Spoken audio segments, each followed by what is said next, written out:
Welcome to or back to the channel. You rejoin me at Reykjavik Keflavik Airport, which is Iceland's alternative to our very own London Luton or any other airport that starts with a city it is absolutely nowhere near. Today we'll be taking a flight on one of the ever harder to fly 767s on a scheduled flight between here in Iceland back to London Heathrow, which is surprisingly actually in London. Once we eventually found the check-in area, it was completely devoid of any check-in agents, and the whole process was down to passenger competence, even to the point of scanning our own bags in.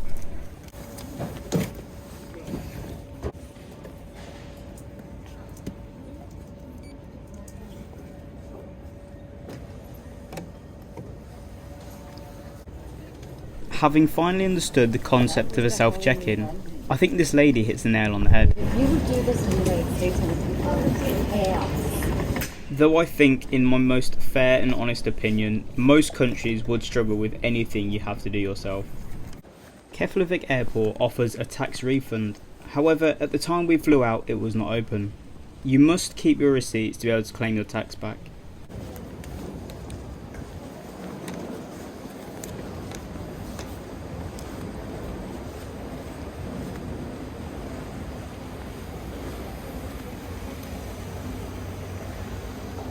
After realising we'd never see our tax money again, we made our way to security, which at 4 AM is a ghost town, yet again making fast track completely useless.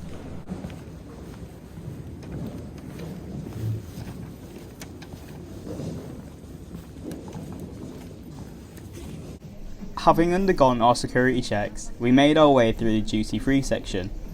Hold on a minute, is that Victoria's Secret? Anyways, having passed Iceland's Mile High Club advertising, we made our way through the food court section, nothing of which piquing our interest. However, if you are feeling peckish, the airport offers a Joe and the Juice or a Nord restaurant.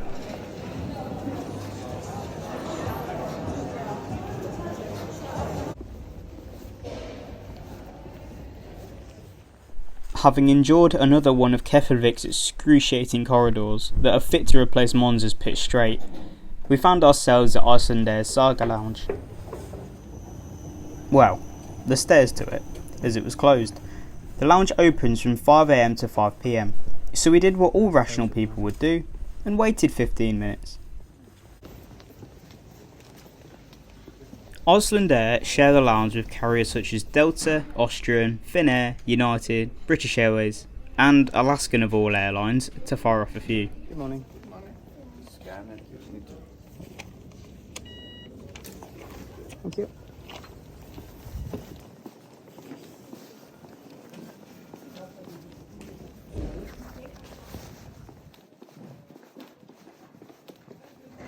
Having checked into the lounge via our Saga class tickets, we quickly found our way to the quietest corner in the room owing to a fear of social interaction. It just happened that the corner I had chosen had a spectacular view of the ramp. That's amazing.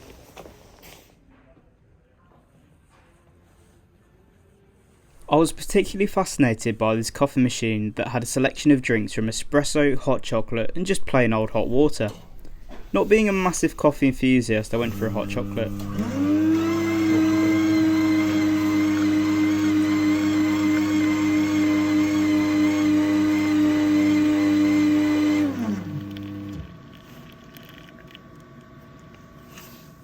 The lounge also offers a range of breakfast cereals, toasts and some fruit juices. They also brought out some more classic breakfast items such as bacon, eggs and fruits after I'd filmed this. Having cleaned up our plates, I checked flight radar to see where today's plane was, and sure enough it was behind us, arriving in from Boston. Arrival of our aircraft signalled the start of yet another marathon towards our gate D32, located in Concourse D. I promise, I do enjoy walking. However, before we could get on with any of this so-called walking, we had passport control to attend to, which went without any setbacks on this occasion.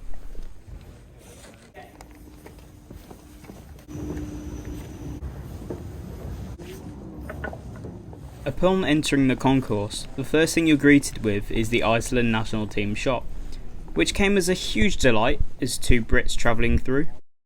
Football results aside, it was interesting to see the prices compared to the UK, with this shirt costing something like 11,000 Icelandic krona versus the £55 back home, or 9,229 Icelandic krona.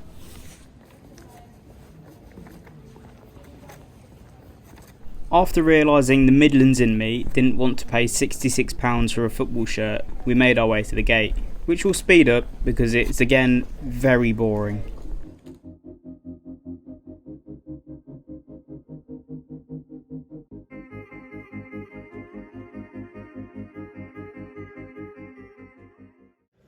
Before long, we'd arrived at our gate, D32. Mind you, this was recorded at 6:43. Whoops. Anyways, here is our aircraft for today's flight, TF-ISN. A 21-year-old Boeing 767-300 delivered new to Air New Zealand before stints in Africa, the UK and South America, all before joining Icelandair in 2015. After admiring our ride for today, we were called for boarding. This is where my phone decided it had enough of remembering things and stopped recording.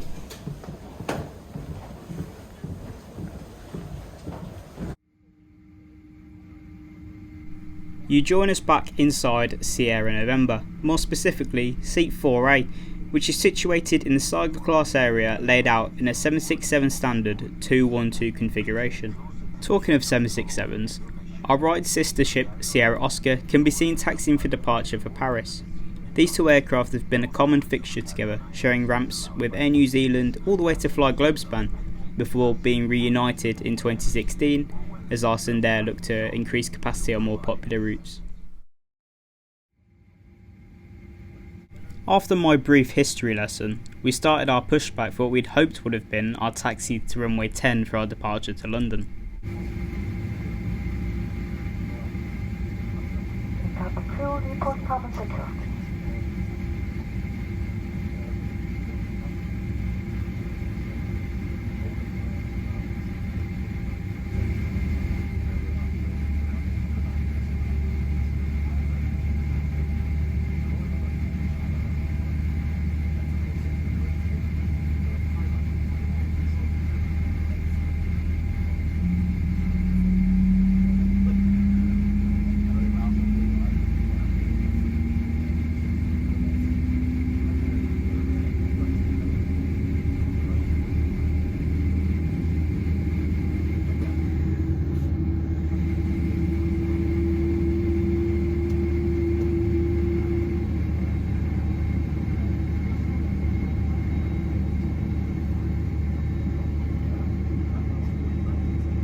Having now completed our pushback, we assumed it would be a matter of time before we headed to the runway for an on-time departure.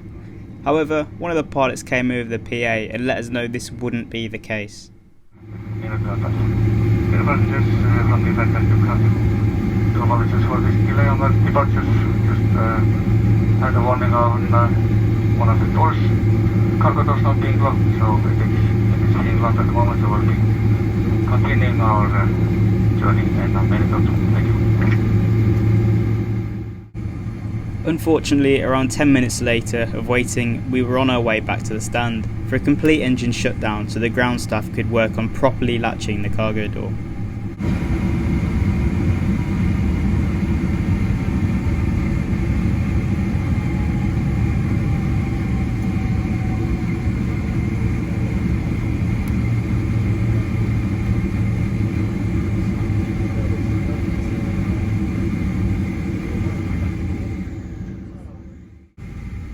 Thankfully, at around 8:40 in the morning, around half an hour after our original departure time, it had appeared our DC-10 problems had averted and we were finally back on track to arrive at London Heathrow.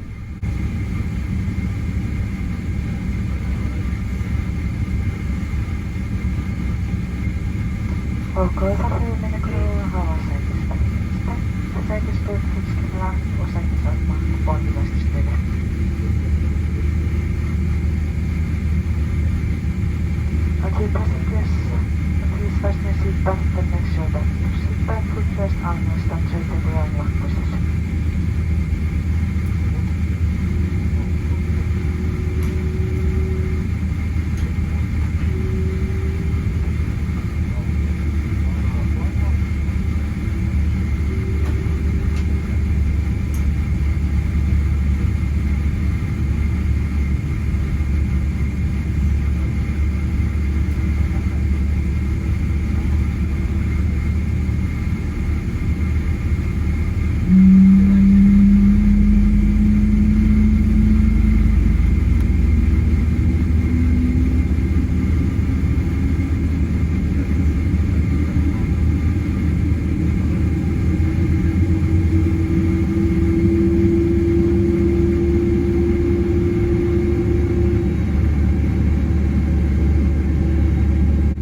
do have to say, being able to hear them General Electric CF6s start up twice on one flight did make the whole experience so much more enjoyable.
Shortly having reached our cruising altitude of 37,000 feet, we were handed out a drinks menu that included a wide selection with everything from champagnes to beers to soft drinks.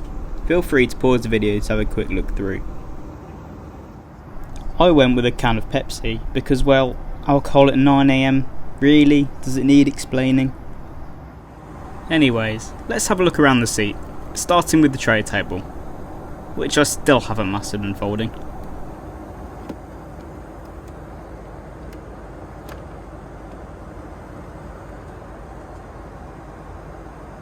Having finally unfolded the tray table, I noticed a residue on it, hopefully just some cleaning product. The tray table itself is pretty sturdy and has enough space to place a laptop and catch up on some emails. The seat itself is well padded and is more than comfortable for this 3-hour flight. It also includes a feature in the headrest where you can fold the sides and support your head in case you fall asleep. Underneath the seat you'll find a universal plug socket, which comes in handy. However, I always find it easier to carry a portable charger.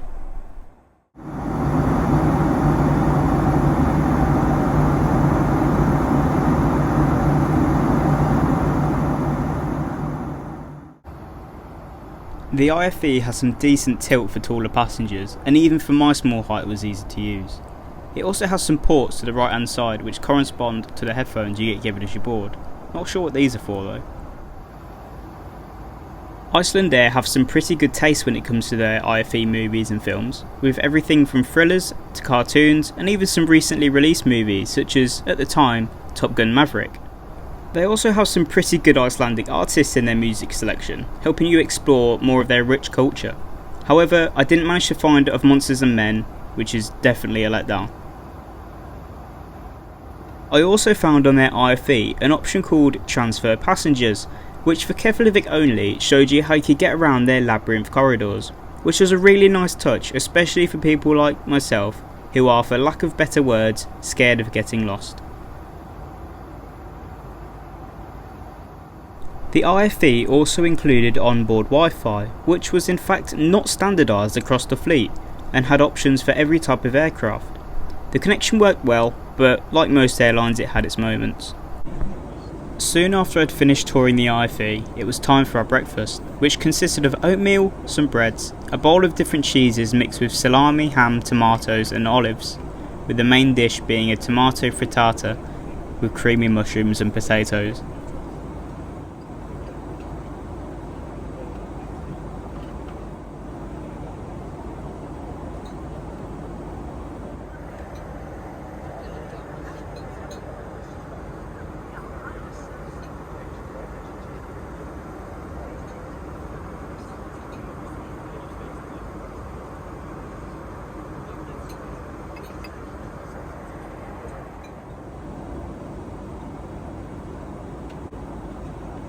After finishing the frittata, a flight attendant kindly offered some coffee, which I accepted.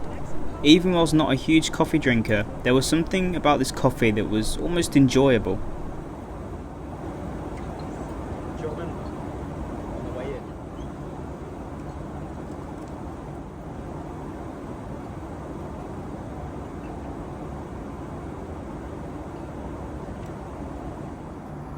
Now excuse me for being sentimental, but looking out over the wing of your favourite aircraft, having breakfast with your little sister in business class, made the 10-year-old me very proud. Perhaps less sentimental was the 2-minute advert you got every time you turned on your IFE. Way to ruin a moment. During the descent, all was forgiven, when we were handed a chocolate miracle each. Oh, the price I'd pay for more of these. A very nice touch by Icelandair.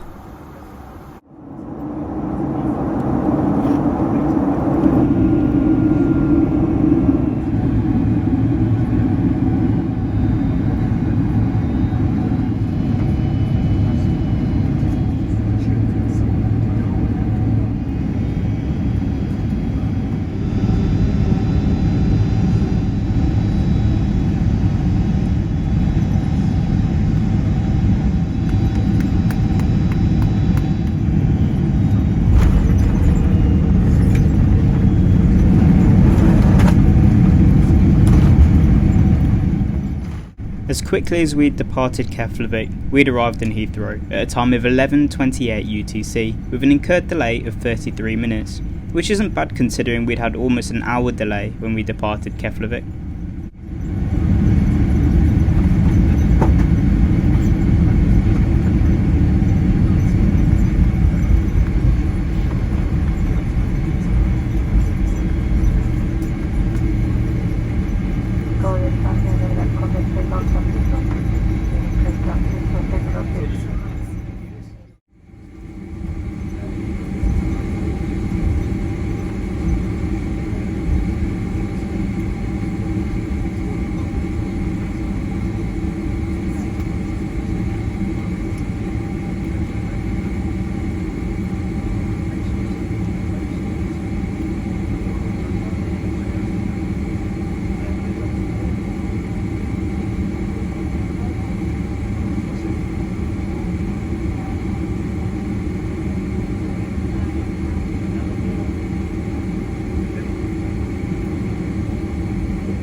Now what I refuse to show you in this video is the conversation I have about leaving my passport on the aircraft, because my god I cringe every time I think about it.